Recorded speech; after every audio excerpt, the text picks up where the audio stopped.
He found a fox kit freezing alone in the snow. 3 nights later, her mother stood at his door, trembling, asking what she owed him. If you enjoy quiet HFY stories about kindness changing lives, subscribe and stay a while. I hope you enjoy this story. The planet didn't have a proper name, at least not one anyone bothered using anymore. Old survey charts called it K117 Borealis, but the few people who chose to live here just called it the White. Endless forest, endless winter. Snow so constant it blurred the line between sky and ground until the world felt folded in on itself. Ryan liked it that way. His cabin sat at the edge of a frozen tree line, built from dark timber and reinforced alloy scavenged from an abandoned relay station 2 days' hike east. Solar panels angled low to catch what little light broke through the clouds. A chimney cut a thin, steady line of smoke into the gray sky, proof of warmth, routine, and someone stubborn enough to carve a life out of a place most people avoided. Ryan rose before dawn every day, not because he had to, but because his body still remembered schedules older than this planet. He dressed in layers worn soft by years of use. Boots lined with synth fur, jacket patched at the elbows. The mirror by the door showed a man in his late 30s, dark hair threaded with early gray, beard trimmed short out of habit rather than vanity. The scar along his jaw tugged faintly when the air turned extra cold. Breakfast was simple. Protein mash heated on the stove, strong black coffee poured into a dented metal cup. He ate standing up, eyes on the window, watching snow drift sideways through the trees. Then he checked his rifle, more for peace of mind than necessity, and stepped outside. The cold hit like a familiar handshake. His days followed a rhythm he'd built carefully. Trapline first, check snares for ice cracks, rebait where needed. Sometimes he caught small game, furred things adapted to the cold, lean and fast. Sometimes nothing at all. Ryan accepted both outcomes without complaint. After traps came firewood, then repairs, then whatever quiet task needed doing to keep the cabin standing another year. He spoke to no one. Weeks passed where the only sound of his own voice was a muttered curse at frozen hinges or a dry comment tossed into the empty forest. And he was fine with that. That morning started no differently. Snow lay fresh and deep, covering his tracks almost as soon as he made them. The forest was hushed in the way only heavy snowfall could manage, swallowing sound and distance alike. Ryan moved carefully, scanning for signs, broken branches, disturbed drifts, anything out of place. He spotted the first snare half buried under snow, intact but empty. The second held a small animal stiff with cold, already gone. He frowned, reset it, and moved on. It was near the third trap that he noticed something wrong. At first, he thought it was a fox. A small shape hunched near the base of a tree, orange-furred, back-dusted white, tail wrapped tight around its body. Ryan slowed immediately, lowering his posture, movements deliberate. Wild animals panicked easily, especially injured or starving ones. He reached into his pack and pulled out a wrapped ration bar, breaking off a piece and setting it gently on the snow a few steps away. "Easy," he murmured, voice low and calm. The shape didn't run. That was the second thing that felt wrong. Ryan took another step closer. The ears, too rounded. The posture, too upright. And then the shape shifted, lifting its head. Big eyes stared back at him. Not feral, not animal. Too aware. The fox wasn't a fox. It was a child. Ryan froze, breath catching not in panic, but in disbelief. The little one couldn't have been more than 5 or 6 by human standards. Bundled in an oversized coat, fur matted with snow, cheeks flushed an unhealthy red from the cold. Fox ears twitched weakly atop her head, and when she looked at the food, her tail flicked with unmistakable hunger. He crouched slowly, setting the ration closer. "Hey there," he said, gentle now, careful. "It's okay. You can eat." She didn't need a second invitation. Small hands grabbed the food, tearing into it with desperate enthusiasm. Ryan watched, heart tightening, as she devoured it far too fast. "You're lost," he said softly. Not a question. She nodded, mouth still full. "I can't find Mama." The words hit harder than any blaster round ever had. Ryan scanned the area instinctively. No tracks. Or rather, too many tracks buried under fresh snowfall. Wind had already erased whatever path she'd taken. He checked the sky, gauging time by the light. Late afternoon, temperature dropping fast. This wasn't survivable. Not for a child. Not alone. Something old and ingrained clicked into place inside him. The same switch that had flipped years ago when orders came down and lives depended on quick decisions. "All right," he said, steady and certain. "Here's what we're going to do." She looked up at him, eyes wide, trusting far too easily. "My name's Ryan. I'm going to help you find your mom," he continued. "But first, we need to get you somewhere warm. It's not safe out here when the sun goes down." She hesitated, glancing back at the forest and then at him. Finally, she nodded. "Okay." Ryan offered his hand. After a moment, she took it. And just like that, his quiet life shifted. One small, trembling hand wrapped around his glove, leading him back toward a cabin that suddenly felt much too empty. The walk back to the cabin was slower than Ryan was used to. Not because the snow was deep, he'd learned how to move through it years ago, but because the little fox kit beside him kept lagging, short legs sinking into drifts that came nearly to her knees. After the third stumble, he stopped without a word, crouched, and turned his back to her. "Hop on," he said. She blinked at him. Really? Really? A moment later, small arms wrapped around his neck, light as a bundle of winter clothes. Ryan adjusted his grip, one arm under her legs, the other steadying her back, and stood. She let out a tiny surprised noise, then settled, tail brushing against his coat.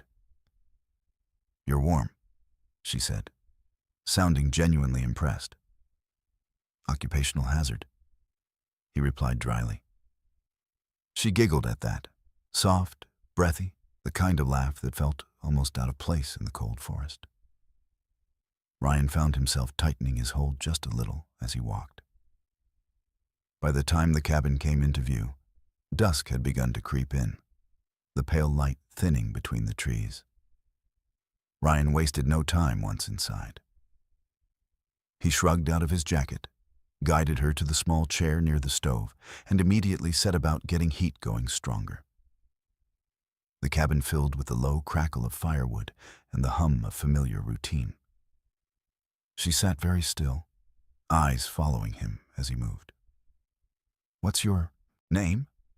he asked as he poured water into a pot. "Lyra," she said. "Mama says it means little star." Ryan paused for half a second, then nodded. "That's a good name." She smiled at that, ears flicking happily. He handed her a thick blanket first, wrapping it around her shoulders before she could protest. Then came a bowl of stew, simple, hearty, steaming.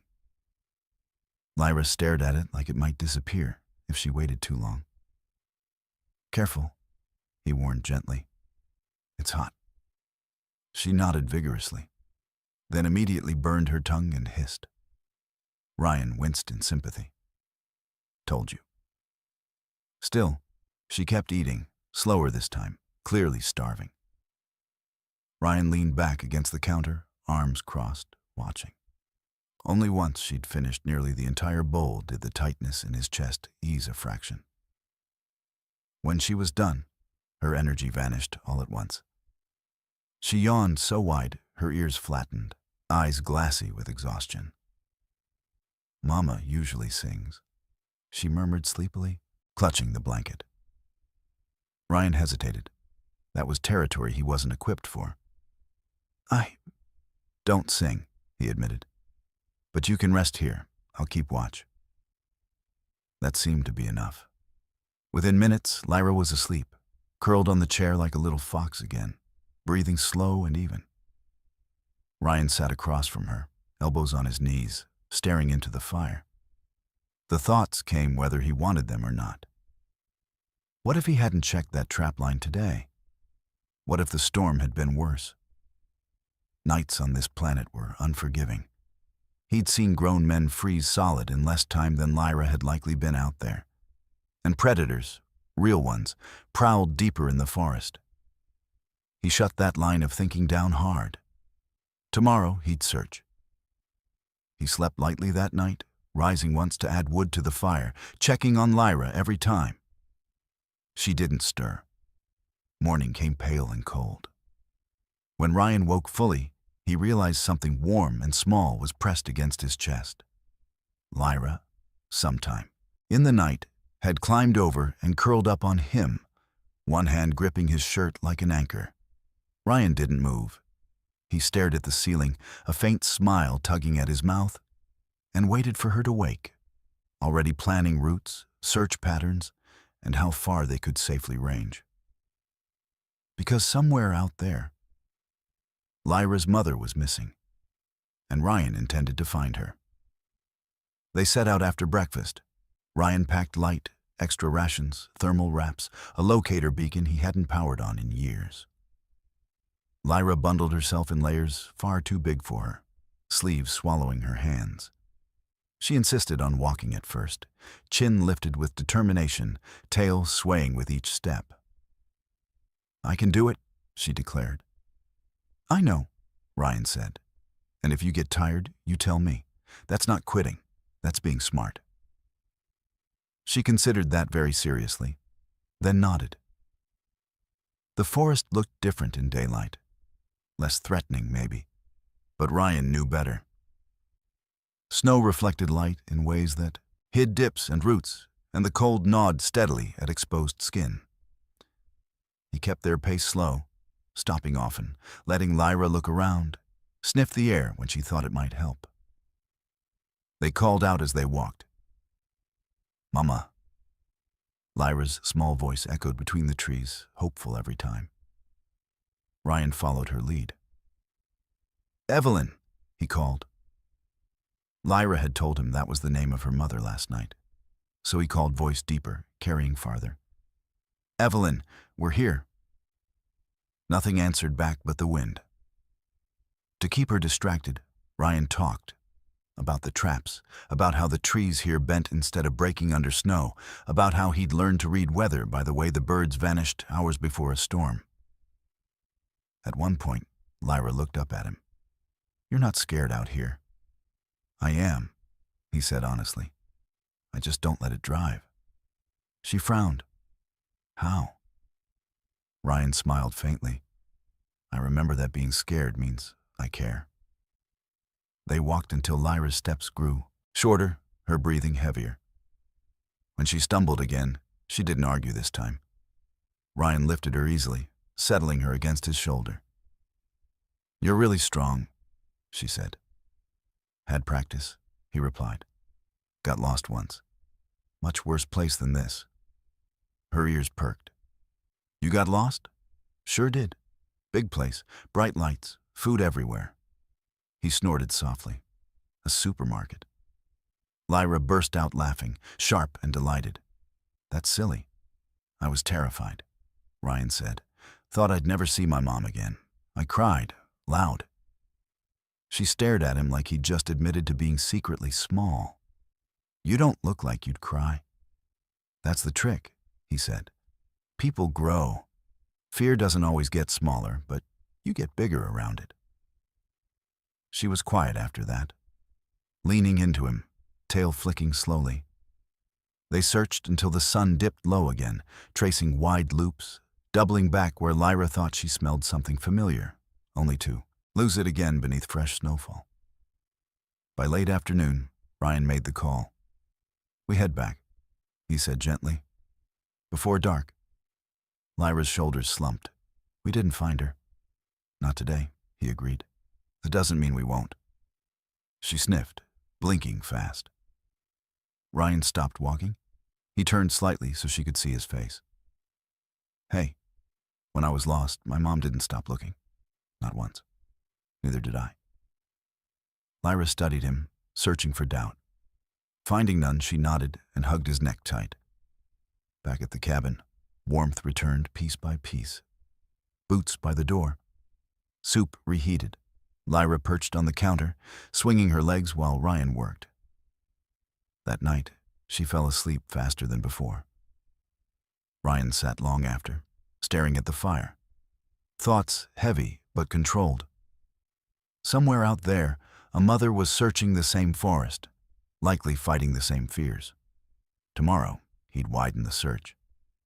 He owed it to Lyra, and to the woman who was still calling her name into the snow. Ryan woke before the light did.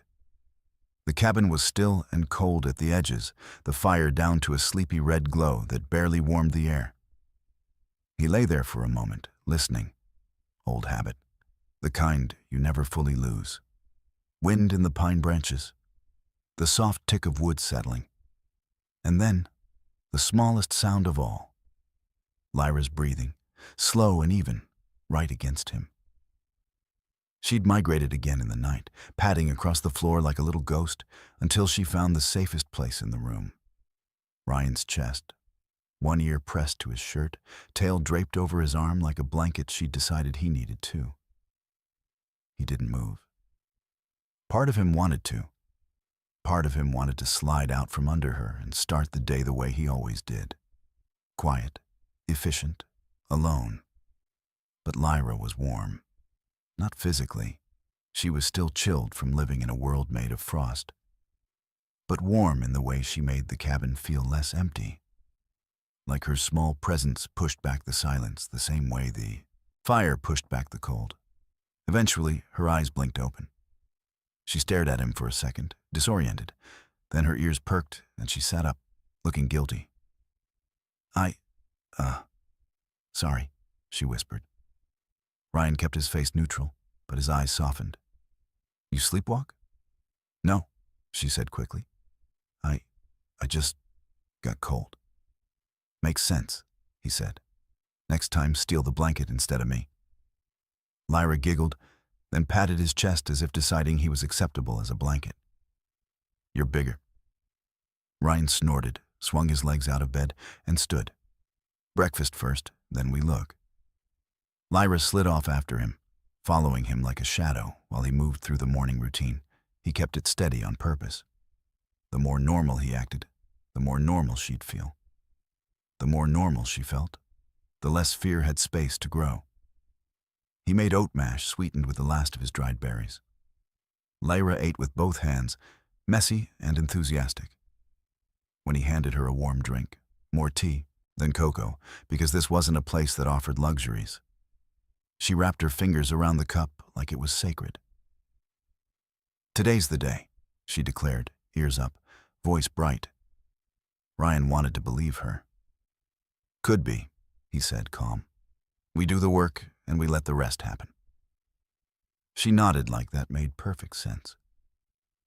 They set out mid-morning, the sky a pale sheet above them. The snowfall had eased overnight, leaving the world sharper, clearer. Trees stood like black ribs against white. The silence wasn't gentle today, it was alert. Ryan adjusted the strap of his pack and checked his bearings. He'd already searched the immediate area yesterday, so today he pushed wider. Longer loops, more risk.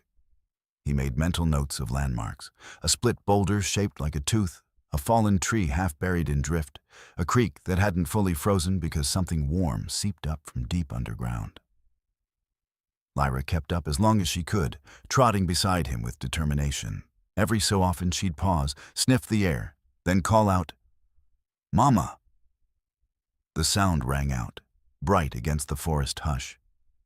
Ryan joined her every few minutes, his voice a steady anchor. "Evelyn! Evelyn! We've got Lyra, she's safe." Lyra liked when he added that part. She'd glance at him afterward with this relieved little smile, as if the words themselves could reach her mother like a rope thrown across the distance. to keep her moving, Ryan talked again. Not about survival this time. Not about snow or traps. He reached deeper into the parts of his life he usually kept packed away, tight. When I was in the service, he said as they crunched through a narrow corridor of spruce, we did searches like this. Lyra looked up. Searches for lost kits? Ryan's mouth twitched. Sometimes. Sometimes lost people. Sometimes people who didn't want to be found. Why wouldn't they want to be found? Lyra asked, genuinely confused. Ryan lifted one shoulder. Sometimes folks are scared. Sometimes they think they don't deserve help. Sometimes they're hiding from something worse. Lyra mulled that over with a seriousness far too big for her small face. Did you have to find them? Yeah, Ryan said simply. That was the job. She trotted along for a few more steps. And you did? You always found them?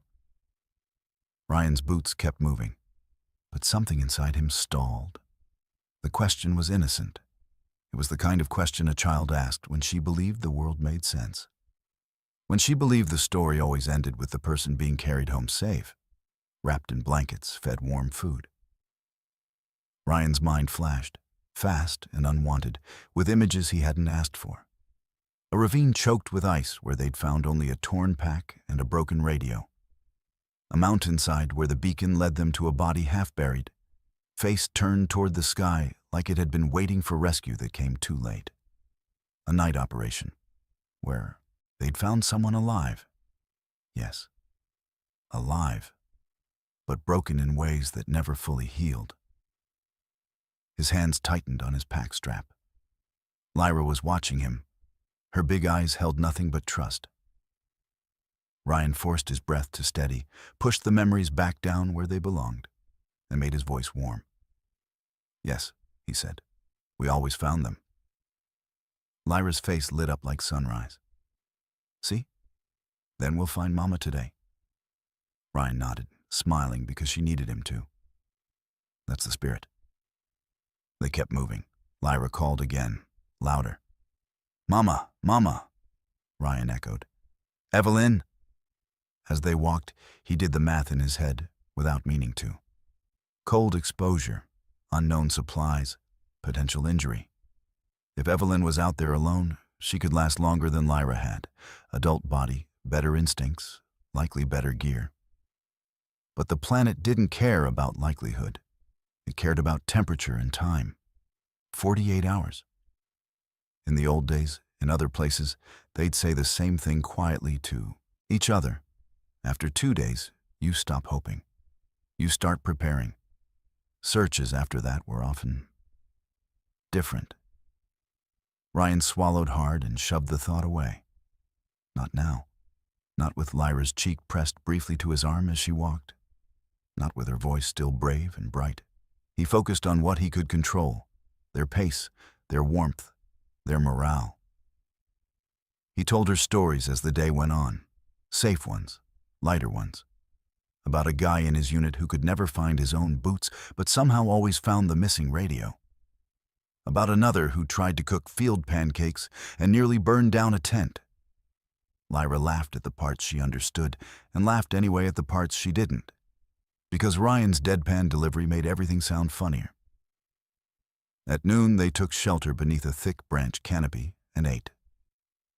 Ryan cut dried meat into smaller pieces for her and made sure her hands were warm before letting her drink.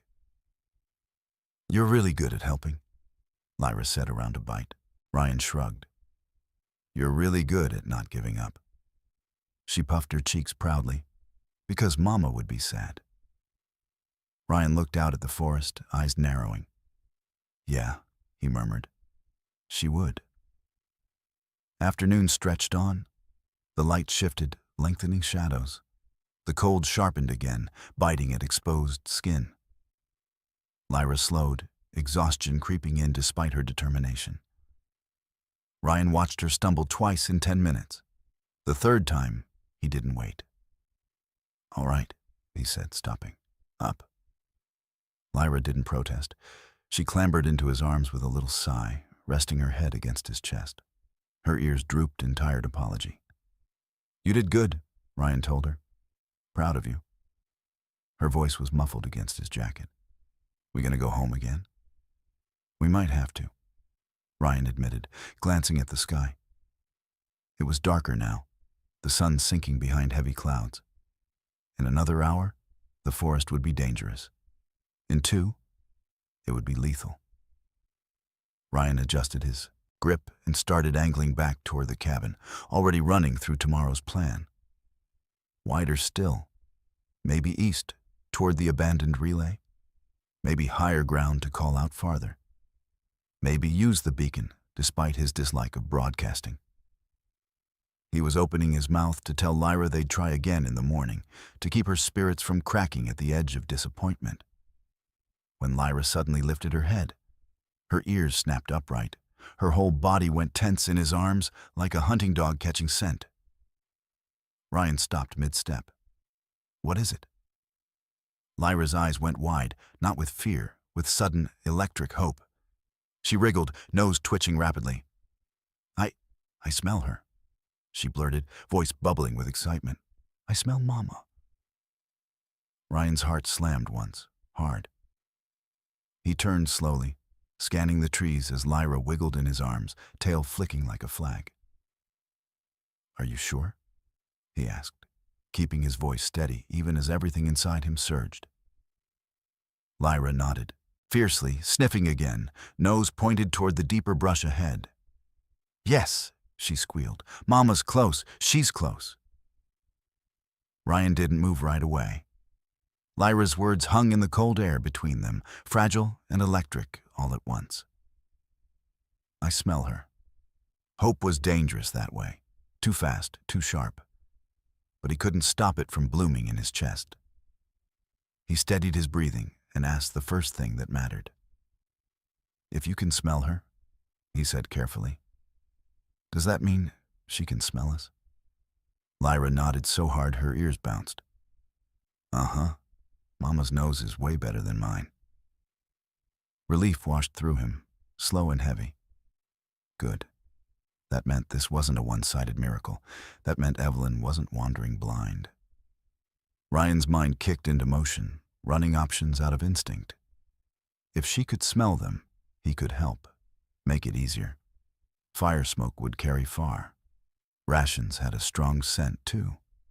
Hell, he could lift Lyra and wave her around like some kind of fox-scented beacon if it came to that. The absurd image almost made him chuckle. He didn't get the chance. A soft crunch came from ahead, snow compressing under careful weight. Ryan's head snapped up, body shifting without conscious thought, placing himself half a step in front of Lyra even as he scanned the trees. Then the brush parted. She stepped into view like she'd been pulled straight from Lyra's features and refined by time. Tall, slender, fur a rich, warm russet streaked with white along her throat and cheeks. Her long ears were pricked forward, trembling, her breath faintly visible in the cold. Dark hair spilled down her back, tangled with frost and worry alike. Her eyes, sharp, intelligent, frantic, locked onto Lyra first, widening in disbelief. Ryan didn't need an introduction. Before his brain could finish the thought, Lyra shrieked, joy breaking loose like sunlight through clouds. "Mama!" Ryan set her down instantly. Lyra bolted forward, boots kicking, up powder as she ran. The woman dropped to her knees just in time to catch her, arms wrapping around her daughter with a strength born of terror finally released. Oh, stars, Lyra," Evelyn breathed, voice shaking. "You're okay. You're okay. I found you. I found you." Lyra buried her face in her mother's shoulder, tail lashing wildly as she laughed and cried all at once. "I knew you'd come." Ryan stopped a respectful distance away and let the moment exist. It was powerful, raw in a way he didn't often see anymore. He'd witnessed reunions before, some loud, some quiet. But this one felt different, smaller, more personal, like something sacred he'd stumbled into by accident. Eventually, Evelyn pulled back just enough to cup Lyra's face, checking her over with shaking hands.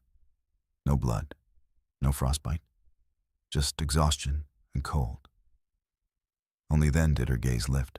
Her eyes found Ryan, cautious and searching. "You helped her?" she asked, voice still, unsteady. Ryan opened his mouth, but Lyra beat him to it. "Ryan helped me," she announced proudly, twisting around to point at him. "We looked for you for days." Ryan nodded once, meeting Evelyn's gaze. "That's right. We were actually about to head back when she said she smelled you." Evelyn looked down at Lyra again, then back to him, surprise flickering across her features. "You took her to your home?" Lyra bounced on her feet.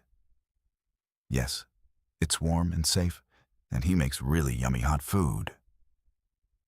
Evelyn's ears twitched, a mix of shock and something closer to awe. She looked at Ryan more closely now, really seeing him, his gear, the wear in his clothes, the calm way he stood without posturing. Ryan lifted his hand slightly, palms open. "I know that might not be easy to hear," he said evenly, "but I couldn't leave her out here alone." He paused, then added quietly, "Especially with how these nights get." Understanding passed between them, without needing words. Evelyn swallowed, her expression softening as reality settled in. She pulled Lyra close again, one arm wrapped protectively around her shoulders. "Thank you," she said, the words carrying weight. "You saved my child. I am indebted to you." Ryan shook his head immediately. "No need. It was just the right thing to do." He glanced at the sky, where dusk was already creeping in, shadows lengthening between the trees. "Speaking of which, it's going to be dark soon. If you'd like, we can head back to my place. There's heat, food." Evelyn hesitated, instincts warring across her face. Lyra solved it for her. "Yay," she cheered. "Ryan has the best, warmest food. You'll like it, Mama." Evelyn let out a soft, breathy laugh despite herself. She looked at Ryan one more time, then inclined her head, voice lilting with accent and relief. "Okay," she said. "We will follow you." Ryan turned toward the forest path, leading the way, back toward the small cabin that had, without him realizing it, already become something more than just a shelter. Ryan kept his pace measured on the way back, not slow enough to make it feel like he was testing them, not fast enough to risk Lyra stumbling again. The forest dimmed around them as evening settled in, branches knitting shadows together overhead. Lyra walked between them now, one hand in her mother's, the other occasionally brushing Ryan's coat like she wanted to make sure he was still there. The cabin came into view, just as the light thinned to gray. Lyra broke into a run the moment she recognized it.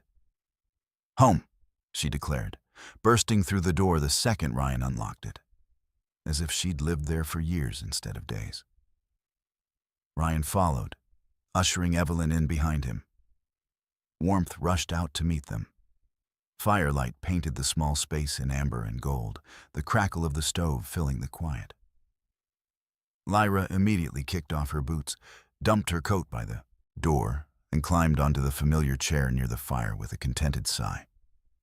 Evelyn stayed near the threshold. Her eyes moved slowly, deliberately, cataloging the room, the walls, the windows, the corners. Ryan caught it instantly, stance just a bit too tight, ears angled slightly back. Threat assessment. "It's just me here," he said gently, slipping off his boots and setting them aside. "Always has been. Don't get many visitors." Evelyn's shoulders eased a fraction. She nodded, stepping further inside. "It is quiet. That's the appeal," Ryan replied. He moved to the stove, setting a pot on the heat, the motions familiar and grounding. "Sit," he added over his shoulder. You both look like you could use something warm." Lyra didn't need to be told twice.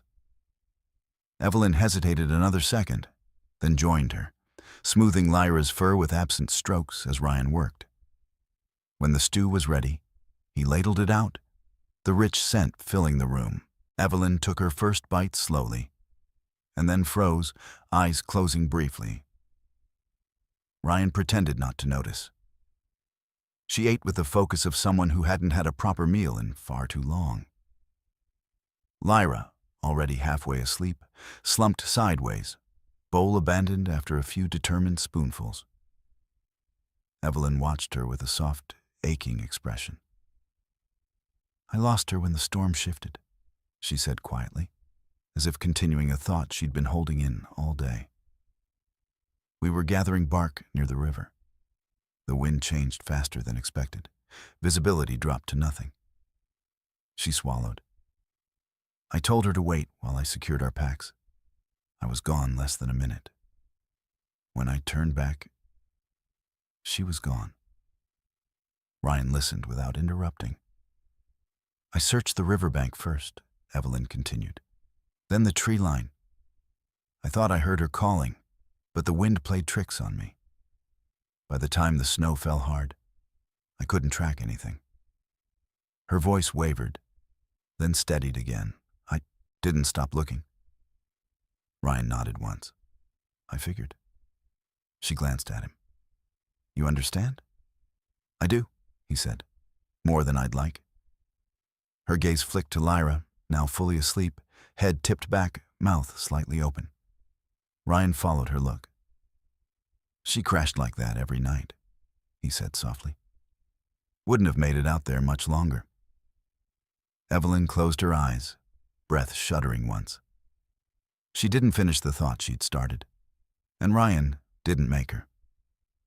After a moment, he spoke again. "I used to be in the military, search and recovery mostly." Evelyn's ears twitched, attention snapping back to him. "You are human?" He nodded. "Last I checked." She tilted her head slightly. "And I am Vulpine." Ryan smiled faintly. "I'd guessed." There was a pause, then Evelyn spoke, almost to herself. "I would not have expected a Deathworlder soldier to be kind." Ryan blinked, then let out a surprised chuckle. "Haven't heard that one in a while." Evelyn stiffened, clearly aware she'd said more than she meant to. Ryan leaned back against the counter, arms folding loosely. "Look," he said calmly. "My people can be rough. We're good at fighting when it comes to that." He met her gaze directly. "But a scared, lost little girl and her worried mother are not my enemies."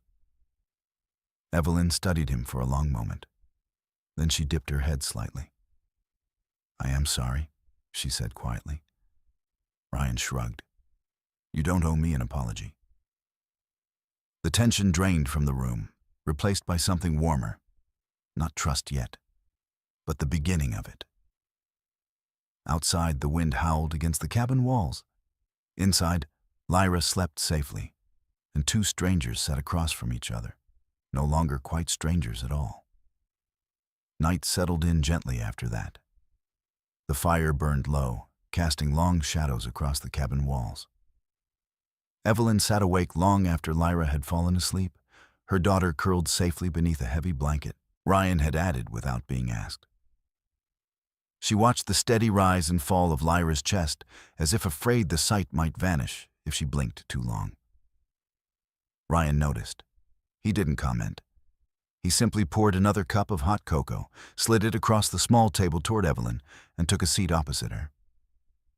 The quiet between them wasn't uncomfortable, just heavy with everything that hadn't been said yet. Eventually, Evelyn broke it. "I still owe you," she said softly. Ryan sighed through his nose. "You don't." She shook her head, ears tilting back in polite refusal. "In my culture, saving a child, saving my child, creates a debt that cannot be ignored. It is not about payment. It is about honor." Ryan rubbed a hand over his jaw, considering. I didn't help for honor or reward. I know, Evelyn replied immediately. That is why the debt matters. He glanced at Lyra again, then back to Evelyn. There was no accusation in her tone, no pressure. Just a certainty so deeply ingrained, it wasn't something she could shrug off even if she wanted to. Ryan exhaled slowly. All right, he said at last.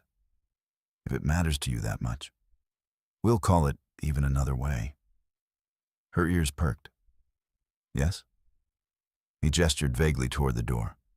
I could use help gathering firewood tomorrow, chopping, carrying, nothing heroic.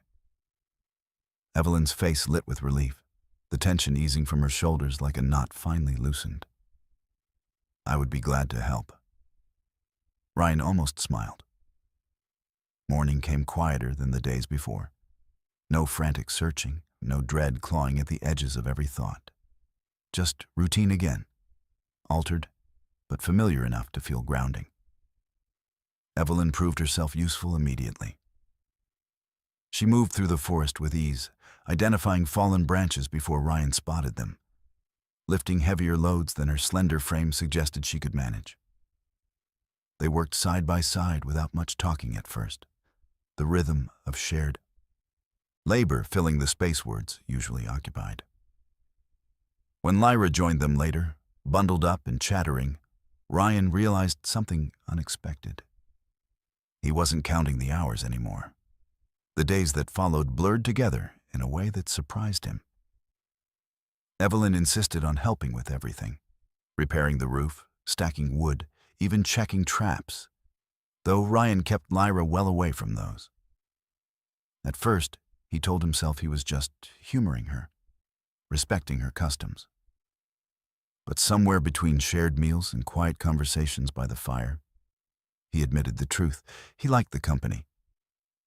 Evelyn had a dry wit once she relaxed, her humor understated but sharp. She listened when Ryan spoke, really listened, asking thoughtful questions without prying.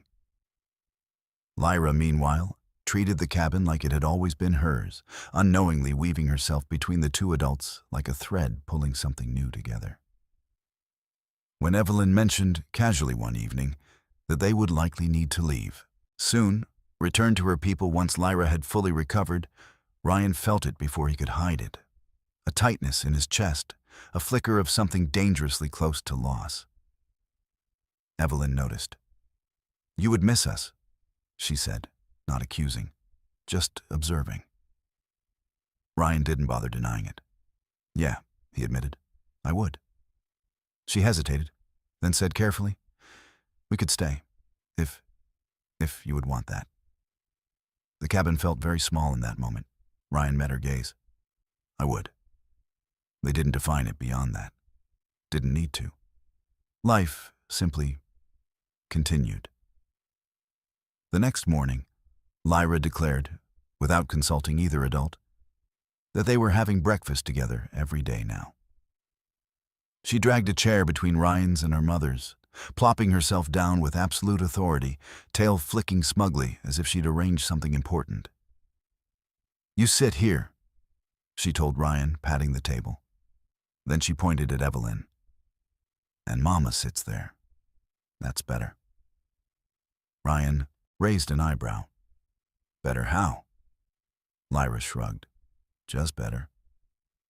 Evelyn hid a smile behind her cup. Days settled into a new rhythm. Chores became shared efforts. Ryan would split wood while Evelyn stacked it, their movements gradually sinking without either noticing. When snow piled too high against the door, they cleared it together, Lyra helping by tossing handfuls of powder that mostly landed on their boots. Sometimes Lyra wandered off mid-task, only to reappear minutes later with a blanket or a mug, solemnly announcing, "You looked cold," to one of them. Once she handed Ryan a scarf, clearly Evelyn's, far too long and faintly scented with forest and warmth. "Mama lets me borrow it," Lyra said innocently, "so you can borrow it too." Ryan glanced at Evelyn. She looked away, ears warm with color. Evenings were the quietest, They'd sit by the fire, Lyra sprawled on the floor with scraps of wood and bits of twine, inventing elaborate games that involved camp rules she made up as she went. At some point, she always drifted closer to Ryan, leaning against his leg or wedging herself between him and her mother, like she belonged there. One night, half asleep, she mumbled, "When I'm big, I'll have a house like this, with snow and food, and you too." Ryan froze for half a second. Evelyn's hand stilled in Lyra's fur. Neither corrected her. Another day, Lyra asked, far too casually, why Ryan didn't have a bed for guests. Ryan snorted. "I don't get guests." Lyra hummed thoughtfully. "You could." Evelyn pretended to focus very hard on stirring the pot. The words lingered, unspoken but present, like footprints in fresh snow. Ryan found himself looking forward to the sound of Evelyn's footsteps in the morning, to her quiet commentary on the weather, to the way she listened when he talked, even when he said very little. Evelyn, in turn, watched how Ryan moved around Lyra, steady, patient, protective without being overbearing, and something in her posture softened more each day. They never named it. They didn't need to. Whatever it was growing naturally, stitched together by shared meals, shared silence, and a small fox kit who seemed very pleased with the arrangement. And for the first time in a long while, Ryan realized something quietly astonishing. The cabin no longer felt empty. It felt like home. The night Lyra fell asleep early was the quietest one yet. The wind pressed softly against the cabin walls, more a presence than a threat, and the fire crackled low and steady. Ryan sat at the small table, cleaning a cup that didn't really need cleaning, while Evelyn rested across from him, tail curled neatly around her legs. For a while, neither spoke. Then Ryan snorted to himself. Evelyn's ears twitched. "What?" He hesitated, then shrugged. "Just remembered something dumb." She angled her head, curious. Dumb can be good. Ryan chuckled. "All right. Back when I was younger, before I came out here, I dated a woman who hated the cold, like deeply offended by it. We went camping once, and she spent the entire night convinced the universe was personally attacking her."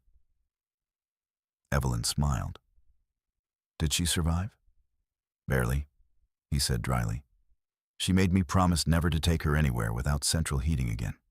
Didn't last long after that." Evelyn laughed, a warm, melodic sound that filled the cabin more than the fire ever could. "I had a bondmate once who refused to learn how to cook. Claimed it was spiritually restrictive." Ryan raised a brow. "That sounds challenging." "It was," she said fondly, shaking her head. "Very passionate, very impractical. We cared for each other, but we wanted different lives, different rhythms." Ryan leaned back. "Bondmate," he repeated thoughtfully.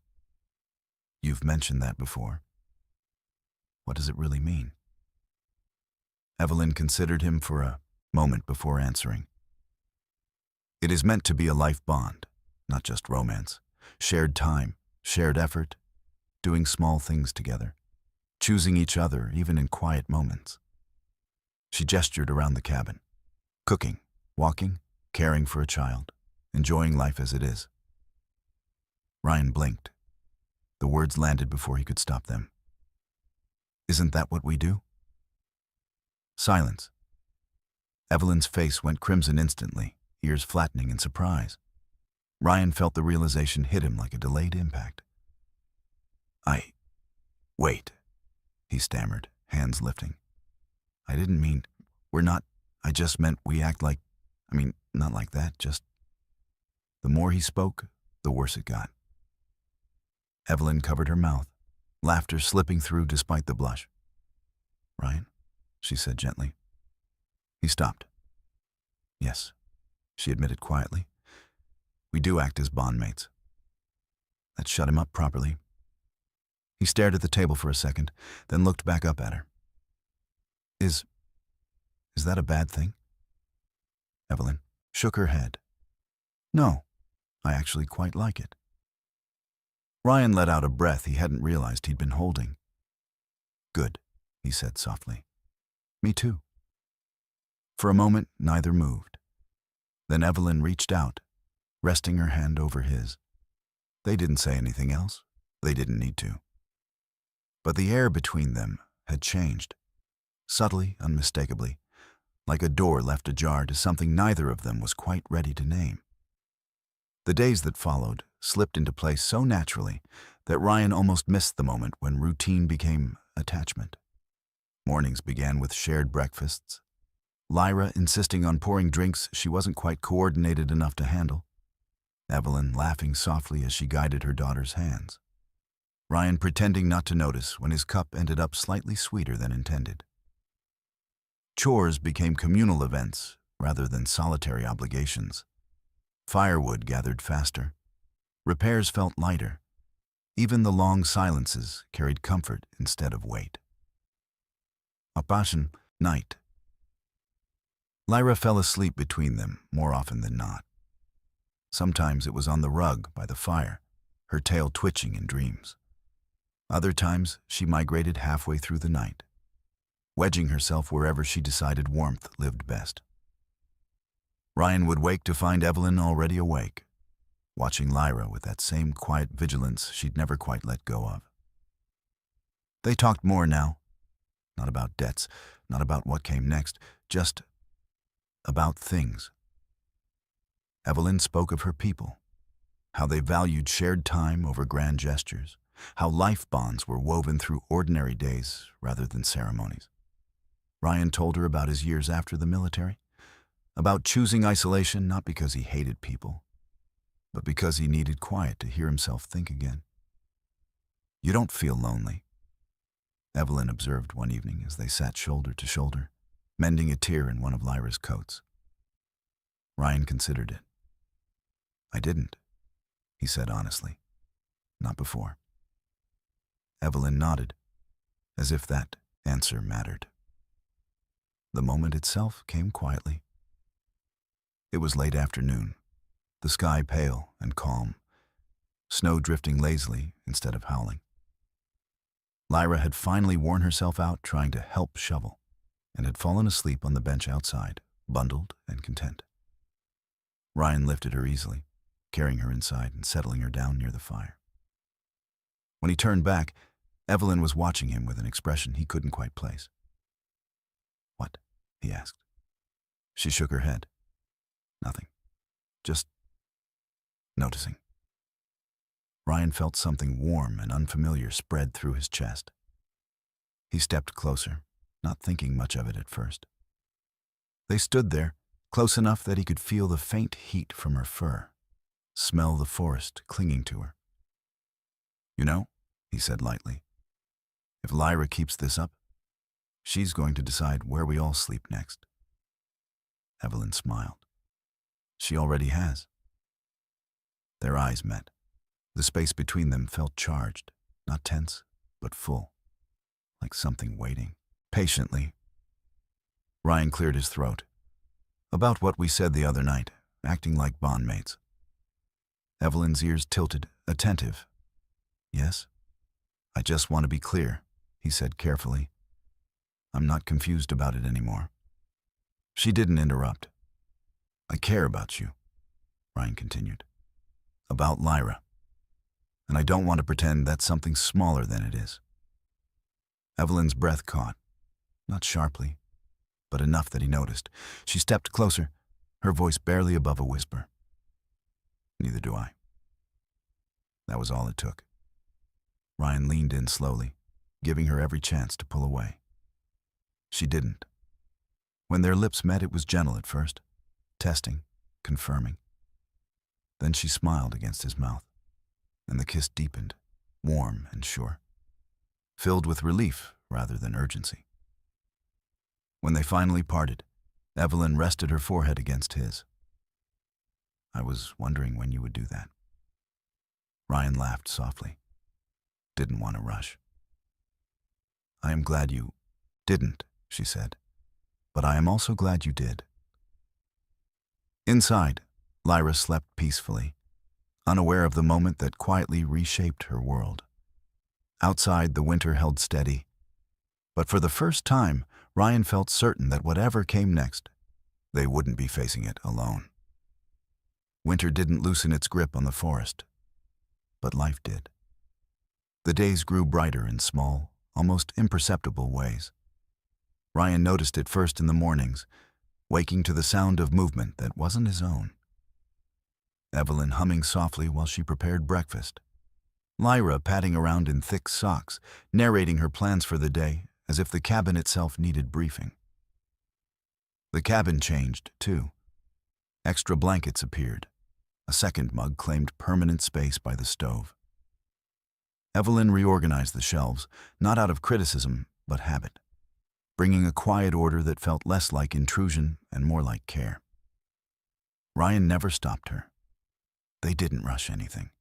Their bond grew the way roots did, slow, unseen, impossible to pull apart once established.